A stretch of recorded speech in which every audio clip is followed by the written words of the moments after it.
मिरज तालुक्यातील आरग येथील पद्मावती मंदिरातून सोन्या चांदीच्या दागिन्यांवर डल्ला मारणाऱ्या सराईत चोरट्याच्या मुसक्या बांधण्यात पोलिसांना यश आलं। या चोरट्याकडून सोन्या चांदीचे दागिने आणि दुचाकी असा एकूण 9,54,000चा मुद्देमाल जप्त केलाय। स्थानिक गुन्हे अन्वेषण विभागाच्या पथकाने 5वा मैल परिसरात येथे कारवाई केली आहे। अक्षय अर्जुन मोरे असं अटक केलेल्या सराईताचं नाव आहे। आरग येथील शीतल अण्णासाहेब उपाध्ये यांच्या मालकीचं पद्मावती मातेचं मंदिर आहे। बुधवारी मध्यरात्रीनंतर रेकॉर्डवरील गुन्हेगार अक्षय मोरे यांनी मंदिरातील गाभाऱ्यात प्रवेश करून देवीच्या अंगावरील सोन्या चांदीचे दागिने चोरून नेले। गुरुवारी पहाटे हा प्रकार उघडकीस येतात सर्वत्र खळबळ उडाली होती। मिरज ग्रामीण पोलिसांसह स्थानिक गुन्हे अन्वेषणच्या पथकाने घटनास्थळी धाव घेतली। पोलीस तपासात सीसीटीव्ही फुटेजमध्ये संशयित चोरटा हा कैद झाला होता। गुन्हे अन्वेषणचे निरीक्षक सतीश शिंदे यांनी सहाय्यक निरीक्षक पंकज पवार आणि कर्मचाऱ्यांच्या पथकाला चोरट्याचा माग काढण्याच्या सूचना दिल्या होत्या। पथक माग काढत असताना त्यांना आरग येथील मंदिरात चोरी करणारा संशयित दागिने विक्री करण्यासाठी 5वा मैल येथे दुचाकीवरून फिरत असल्याची माहिती मिळाली। त्यानुसार पथकाने तिथे जाऊन पाहणी केली तेव्हा पाठीवर सॅक असलेला अक्षय मोरे आढळून आला। त्याला पळून जाण्याची संधी न देता त्याला ताब्यात घेतलं। त्याच्या सॅकमध्ये सोन्या चांदीचे दागिने मिळाले। चौकशीत त्याने पद्मावती मातेच्या मंदिरात चोरी केल्याची कबुली दिली आहे। त्याच्याकडून 7,49,000 रुपयाचे सोन्याचे दागिने, 1,40,000 रुपयाचे चांदीचे दागिने, 65,000 रुपयांची दुचाकी असा 9,54,000चा मुद्देमाल जप्त केलाय। महायुती सरकारमध्ये मंत्रिमंडळ विस्तार होऊन 1 महिना झाला तरी देखील पालकमंत्र्यांचा प्रश्न अद्याप मुख्यमंत्री आणि दोन्ही उपमुख्यमंत्र्यांनी सोडवला नाही। सांगली जिल्ह्याला एकही मंत्रिपद मिळालं नाही, त्यामुळे जिल्हाबाहेरचा पालकमंत्री असणार हे स्पष्ट आहे, पण ते तरी केव्हा मिळणार असा सवाल आता उपस्थित होतोय। पालकमंत्री नसल्याने जिल्हा नियोजन समितीमधील विकास कामे खोळंबली आहेत, तर 26 जानेवारी आता 13 दिवसांवर आलाय, तत्पूर्वी पालकमंत्री नियुक्त होईल अशी आशा आहे।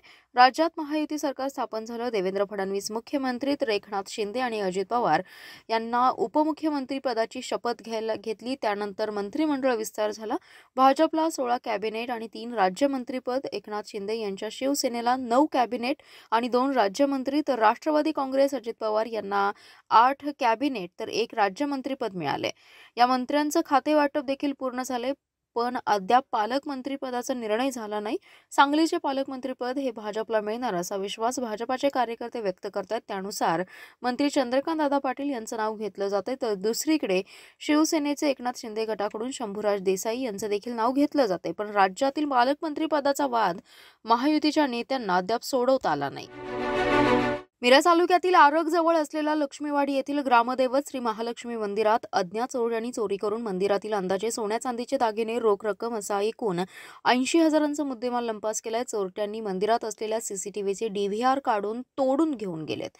मिरज ग्रामीण पोलिसात या चोरीची नोंद झाली असून पोलीस अधिक तपास करतायत।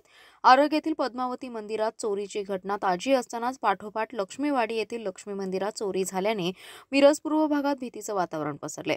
आरगपासून काही अंतरावर बेडग मंगसुळी रस्त्यावर श्री महालक्ष्मी मंदिर आहे। श्री लक्ष्मीवाडी गावची ग्रामदैवत असलेल्या या मंदिराच्या समोरील दरवाजाचं कुलूप कटरने तोडून मंदिरात प्रवेश करून श्री लक्ष्मी देवीच्या अंगावर असलेले सोन्याचे मंगळसूत्र, चांदीचे दागिने, देवीचा मुखवटा, चांदीच्या पादुका आणि काही वस्तू चोरट्यांनी लंपास केल्या। तसेच मंदिरातील दानपेटी तोडून घेऊन ती दानपेटी मंदिराच्या मागील बाजूस असलेल्या सटवाई देवीच्या बाजूने उसाच्या शेतात जाऊन फोडून त्यातील काही रक्कम घेऊन दानपेटी ओढा नदी पात्रात फेकून दिली आहे। चोरट्यांनी जेवणावर ताव मारून पत्रावळी तिथेच फेकल्याचं दिसते।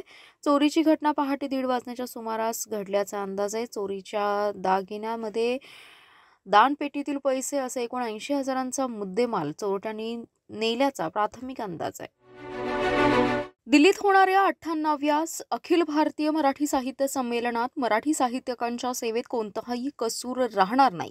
सांगलीचा खासदार म्हणून मी स्वतः आदरातिथ्यास उभा असेन, जिथे गरज असेल तिथे हक्काने हाक द्या, अशी ग्वाही खासदार विशाल पाटील यांनी संमेलनाच्या अध्यक्षा लोकसाहित्याच्या अभ्यासक डॉ. तारा भवाळकर यांना दिली आहे। डॉ. भवाळकर यांच्या घरी खासदार विशाल पाटील यांनी आज भेट देऊन त्यांच्याशी संमेलनाबाबत सविस्तर चर्चा केली। येत्या 21, 22 आणि 23 फेब्रुवारी रोजी दिल्लीत संमेलन होते। त्या पार्श्वभूमीवर खासदार विशाल पाटील यांनी सांगलीतून दिल्लीला येणाऱ्या सर्व साहित्यिकांच्या सेवा सुविधांबाबत स्वतः लक्ष घालणार असल्याचे डॉ. भवाळकर यांना सांगितले।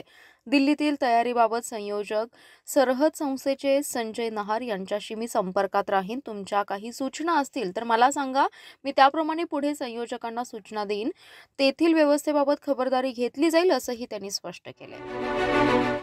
सांगली येथील माता रमाई आंबेडकर उद्यानामध्ये राजमाता जिजाऊ यांची जयंती साजरी करण्यात आली आहे. माता रमाई आंबेडकर देखभाल आणि संरक्षण समितीच्या अध्यक्ष आशाताई साबळे व हमाल पंचायत कामगार नेते बजरंग खोटाळे यांच्या हस्ते जिजाऊंच्या प्रतिमेचं पूजन करण्यात आलं. यावेळी माजी नगरसेवक जगन्नाथ ठोकळे, मनोज उर्फ आशिष गाडे, आप्पासाहेब साबळे आदी जण उपस्थित होते. दुसरीकडे राजमाता जिजाऊ यांची जयंती सांगली शहर जिल्हा राष्ट्रवादी काँग्रेस पार्टी शरदचंद्र पवार पक्षाच्या वतीने पक्षाच्या सांगली जिल्हा कार्यालयात साजरी करण्यात आली. यावेळी महिला आघाडीच्या शहर जिल्हाध्यक्षा संगीता हार्गे यांनी राजमाता जिजाऊ यांच्या प्रतिमेला पुष्पहार अर्पण करून अभिवादन केलं. यावेळी पक्षाचे मिरज शहराध्यक्ष अभिजित हार्गे, सामाजिक न्याय विभाग शहर जिल्हाध्यक्ष उत्तम कांबळे, शीतल खाडे, संदीप वनमाने, वैशाली धुमाळ, फिरोज मुल्ला, प्रियांका विचारे, संगीता जाधव, रईसा चिंचणीकर, अश्विनी देशपांडे, कविता कोरेक, अरुणा कांबळे, परवीन फकीर, विजय जाधव आदी जण पदाधिकारी उपस्थित होते.